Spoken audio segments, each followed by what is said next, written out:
January has been absolutely terrible. I suffered some forms of reading slumps. February was much better. Now we are in the month of March. I'm hoping this month is going to be exceptional.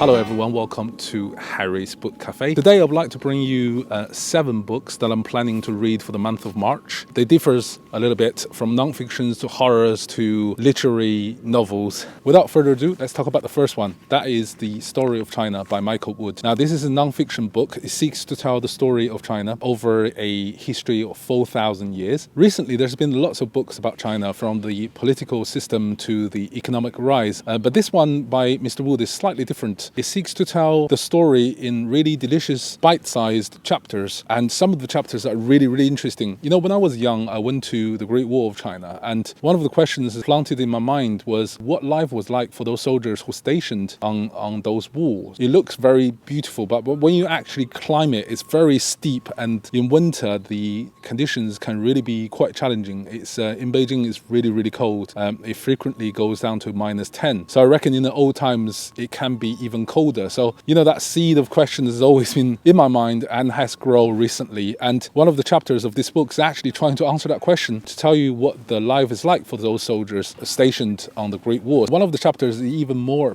impressive and is regarding the terracotta warriors. I don't know if you're aware of this, but the actual terracotta warriors, each of the statues that you see, they have individual expressions, they have individual height, they have individual countenance. The reason for that is because each terracotta warrior, each statue is based on a real person, based on actual army soldiers. The author, Mr. Wood, somehow has managed to see firsthand handwritten letters from the terracotta warriors written to their families and loved ones. So one of the chapters is all about that. I'm looking forward to reading that. I think that's going to be absolutely amazing. So ancient history apart, it then moves to the more sort of recent history, from Chairman Mao to, you know, the Great Famine, the Great Leap Forward, the Cultural Revolution, to the opening up of China back in 1979 by Deng Xiaoping, to the more modern-day economic superpower and military superpower under the leadership of President Xi Jinping. I'm really interested in reading this book. In fact, this is the most anticipated book that I want to read. Staying on the theme of China, the second book is called China by Edward Rutherfurd. I don't know if you read any of his books previously, but he writes non-fiction novels based on a particular nation, on a particular historical background. So think of it as a historical novel, but much more researched. He has written quite a few of them. I think Raska, I list them here. I can't remember now, but I listed them here.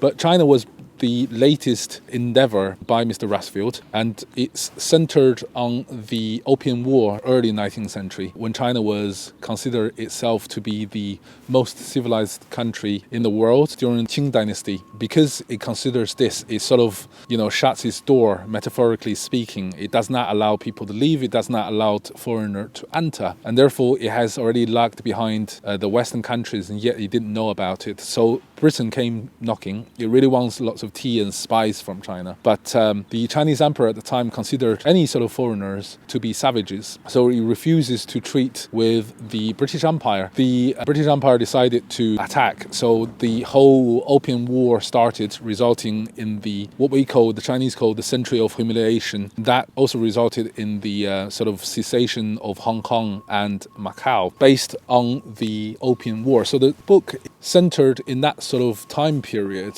and it centers on the lives of different people under the Opium War. Personally, I don't know much about that particular period. I mean, what little that I did know was actually coming from the school textbook, you know, the burning of the garden in Summer Palace, the cessation of Hong Kong and Macau. That's pretty much, that's the extent of my knowledge. I think actually telling the story of that period in a fictionalized format is going to be quite powerful, so I'm looking forward to reading that. So the third book of the TBR is another non-fiction, and that is the Keir Starmer biography, which has just been released yesterday. I pre-ordered it and I just got that yesterday on Kindle, so I'm really looking forward to reading that. And that's by Tom Baldwin. I think Tom Baldwin is actually an advisor to the upper echelon of the Labour Party. I think even Tony Blair. I'm not sure, but he definitely has connections with the Labour Party. However, during the interview with James O'Brien a couple of weeks ago, he did say that he did his best to remain unbiased towards Keir Starmer, and from what I heard of the book, and he largely succeeded. I'm interested in Keir Starmer. People keep saying that he hasn't got a policy, he keeps,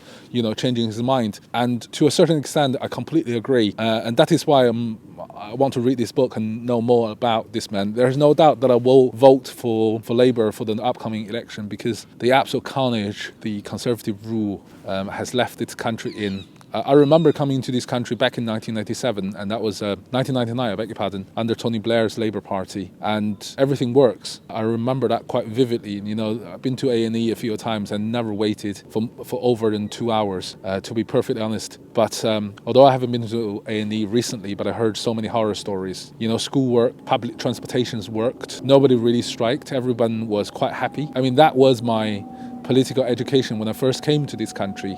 Everything under Tony Blair's government just worked, and it makes huge contracts to what Britain is now. So I will be voting for Labour.